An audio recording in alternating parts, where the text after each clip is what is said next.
በምርጫ ወቅት ብቻ ሳይሆን በማንኛውም ጊዜ ሀገር በሰላም ውስጥ ልታልፍ ያስፈልጋል። ምርጫውን ገና በሂደቱ ላይ ሰላማዊ ሆኖ እንዳይጠናቀቅ የሚያደርጉ የሚዲያ ዲስኮርሶች እናያለን። አለመምረጥ አንድ ህገ መንግስቱ የሰጠውን ድንጋጌ አለመጠቀም አልመርጠም ሲል የኢትዮጵያ ምርጫ ቦርድ ምርጫ ይካሄዳል ወይም አይካሄድም የሚለውን የመወሰን ስልጣን አለው። ቅድመ ምርጫው ስናነሳ እንደ ሚዲያ ባለሙያ ለህብረተሰቡ ማድረግ የሚገባ ነገር ምንድነው? የመጀመሪያው ስለ ምርጫ ማስተማር ነው።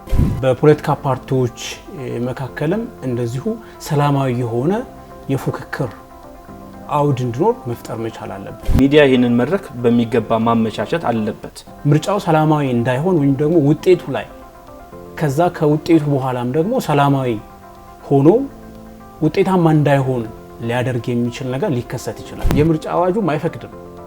ኢቭን ተወዳዳሪዎች በራሱ አሸንፍ ያለው ብለው ማወጅ አይችሉም። በተለያዩ መገናኛ ብዙሃን ከዲ አሸንፏል የሚል ተሳሳቱ መረጃዎች ሊወጡ ይችላሉ። ሐሰተኛ መረጃዎችን መመከት በጣም አስፈላጊ ነው።